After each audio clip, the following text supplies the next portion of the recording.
si bonoron ndo etewe jobo lobile manan to pour messi. Danse. Ris, danse. Avec des parts de danse parce que où est non imbo to non dans li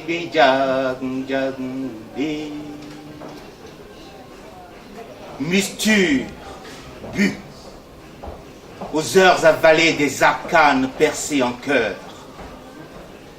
transes implantées au rythme endiablé du tam-tam sacré, l'heure incolore a murmuré le départ, les fruits qui ont mangé leur maturité sont de retour, dire leur langage codé, je suis l'initié, pétri de la cierve sorcière, au rythme endiablé du tam-tam sacré.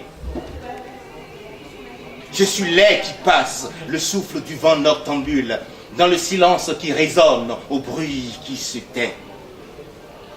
Je suis le rythme de la présence parmi vous, à la fois de l'absence parmi vous. Je suis le trait d'union entre ce qui est et qui point n'est. Je suis la voûte au cœur tétraqué.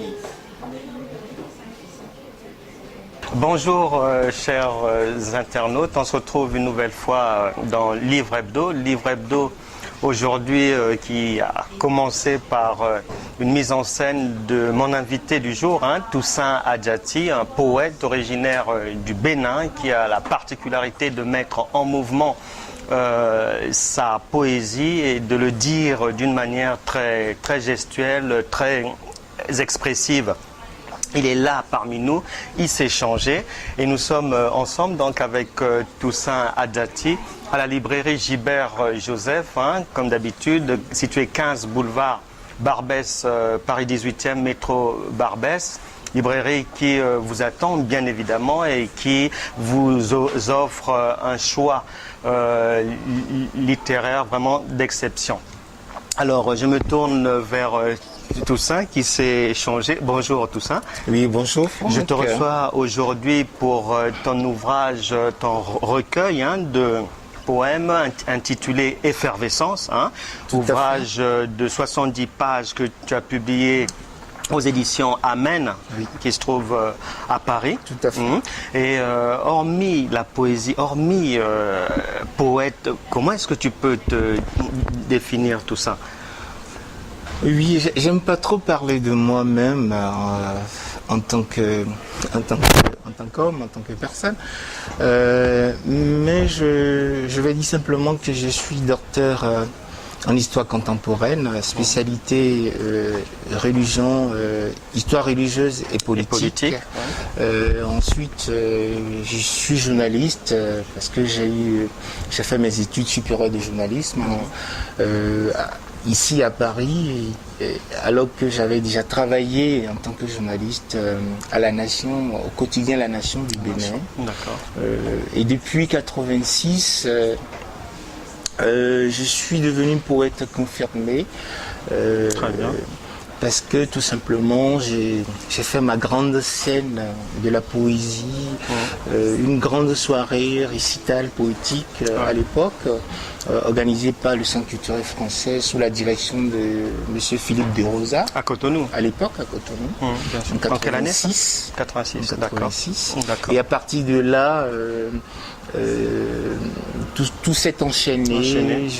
Et jusqu'à présent, tu es resté dans la poésie scénique aussi. J'ai fait la mise en scène, j'écris, je fais la mise en scène, voilà. Et pourquoi avoir fait le choix tout simple de la poésie comme genre littéraire alors que tu pouvais t'exprimer J'ai écrit aussi des romans, seulement je n'ai pas encore publié ces romans. D'accord, ça viendra donc.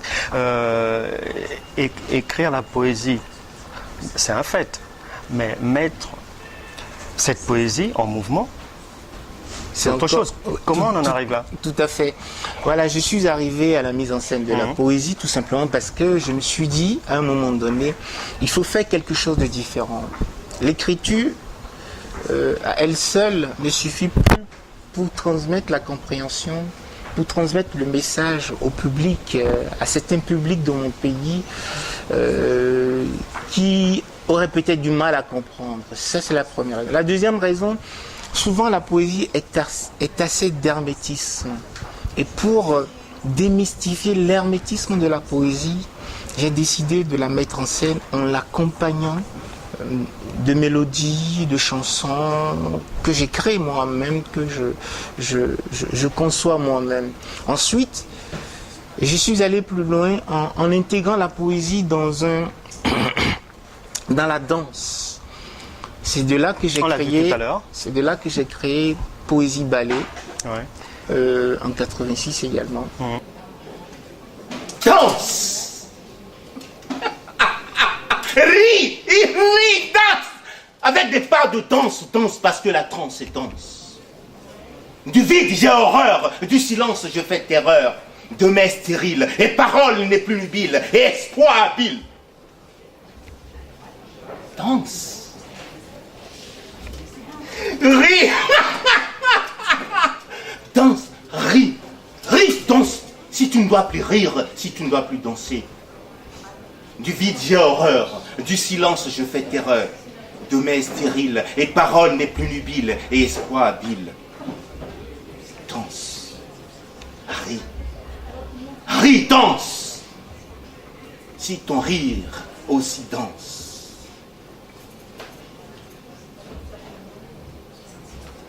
Oh gambe c'est la mille. Qu'un nous bat d'autant. Il y a le bien. Mais nous devons être portés à faire beaucoup plus de bien que de faire du mal. C'est pour ça que dans ta poésie, on retrouve toutes les facettes de l'amour, si je puis dire. Il y a les déceptions, il y a les bons moments, il y a les ruptures compliquées, il y a la volonté de retrouver l'être cher. Donc tu voyages dans l'amour. Je voyage, c'est un thème que j'explore pratiquement à l'infini. Et parce que comme je l'ai dit tantôt, c'est le sentiment le plus noble. Rien qu'à voir deux êtres qui s'aiment, on se dit, mais le monde n'existe plus, quoi. Et depuis quand est-ce que tu écris l'amour? Tu as toujours été un auteur assis sur l'amour, ou bien tu as commencé par d'autres thématiques? Justement, en retournant un peu à la genèse de mon écrit, de ma création, la création de mes textes, je me suis surpris en train d'écrire. Et lorsque j'ai regardé de près, j'ai vu que j'ai vu la part exaltée du mal, de la souffrance. Et puis après, je me suis surpris encore à remarquer que la thématique que je traite le plus souvent aussi, c'est l'amour. C'est l'amour. Donc c'est comme si je faisais l'équilibre entre le mal et le bien. Le mal, c'est les maux, les souffrances, la maladie, parfois les horreurs.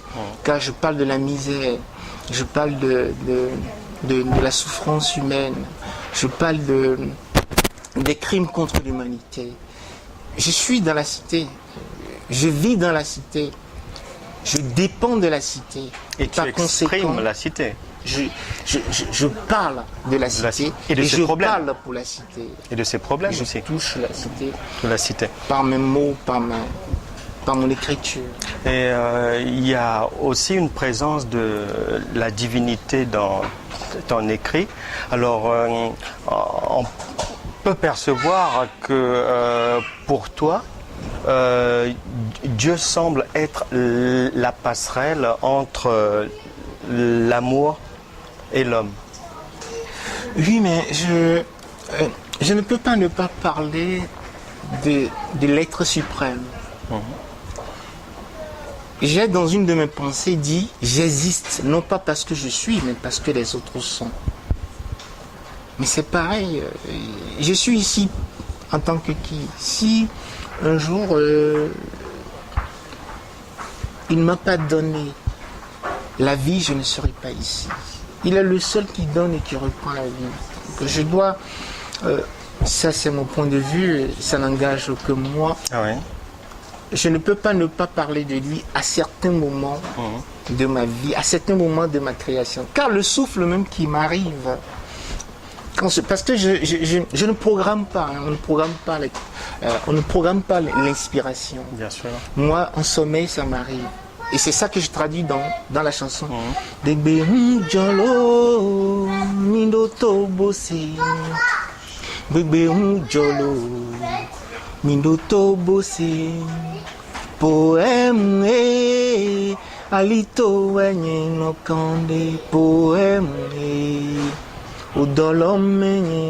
c'est-à-dire que c'est la nuit que j'écris la poésie quand l'inspiration m'arrive. J'écris dans la rue, à la plage, au bord de la mer. Et c'est en quelle langue ça C'est la langue, c'est dans ma langue maternelle, Gun. La deuxième langue après la langue fond qui est la plus au Bénin. Oui, au Bénin. Au Bénin. Et en ce qui concerne tes autres publications ou tes projets d'écriture, qu'est-ce que tu peux Oui, en dire? ce qui concerne mes projets d'écriture, j'ai plusieurs recueils en attente et 2 romans également en attente pour la publication. En ce qui concerne la scène, j'ai un projet bientôt vers la fin du mois. Ça va être une soirée culturelle où je suis invité, car j'anime des séminaires, j'anime des conférences, je fais des soirées dans les théâtres, dans quelques théâtres, et même dans des endroits insolites où l'artiste que je suis est appelé à se produire. Voilà. Très bien. Donc, je rappelle que tu as écrit l'ouvrage intitulé Effervescence, un recueil de poèmes assis sur l'amour, qui met vraiment l'amour en avant, l'amour du prochain, l'amour entre l'amour dans la famille, dans la société, dans les ménages. Merci bien. Et puis donc j'invite les amis à découvrir ton écriture, Effervescence, publié aux éditions Amen. Tout à fait. Ici, un recueil de poèmes de 70 pages. Et vraiment, c'est avec plaisir qu'on pourra te recevoir encore une prochaine fois ici sur notre plateau, tout ça. Tout à fait. Merci Franck. Merci. Est-ce que je dis aux amis auditeurs merci également de m'avoir écouté. Et si éventuellement Effervescence ou d'autres livres de poèmes que j'ai écrits, j'ai aussi des poèmes dans des anthologies, etc. Je ne vais pas tout citer. Et si Effervescence vous intéresse, vous pouvez vous adresser à moi directement. Quel canal je peux donner mon numéro de téléphone. Oui, et le téléphone, allez-y. Oui, c'est le 06 69 97 21 81. Ça, c'est mon téléphone. Et le mail aussi? Le mail, c'est adjati, ADJATI, Toussaint comme la Toussaint, @gmail.com. Voilà, vous vous adressez à moi directement. Vous avez les onglets de Effervescence ou même Parole dévêtue qui a précédé Effervescence, ou alors vous vous adressez à Franck également. Ok, bon. D'accord. Et puis merci de votre ils pourront soutien. Tout découvrir de toi, et puis je dis merci aussi à Franck de m'avoir reçu sur son plateau. Ok, d'accord, pas de problème. Pas de problème. Il me reste donc à vous indiquer que le poète et romancier Bertrand Nguyen Matoko sera en dédicace le samedi 14 juin de 14h à 16h à l'occasion du marché de la poésie à Paris pour son recueil de poésie intitulé Cœur qui rit, âme qui soupire. Et si vous êtes une librairie, un auteur, et que vous voulez nous rendre visite sur notre plateau, vous voulez être invité et passer dans notre séquence Livre Hebdo, c'est très simple, vous m'envoyez un mail sur la boîte mail cana.franck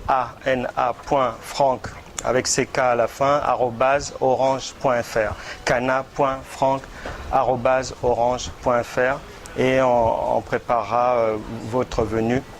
On fera le nécessaire pour vous attribuer une tribune d'expression pour promouvoir vos écrits, vos œuvres et toute votre inspiration. Merci bien, nous étions ensemble à la librairie Joseph, Gilbert Joseph à Paris 18e, 15 boulevard Barbès. Livre Hebdo tire maintenant vers sa fin. Il me reste à vous dire qu'on se retrouve prochainement et que vous venez de suivre aujourd'hui Livre Hebdo de Toussaint Adjati. Merci. Au revoir.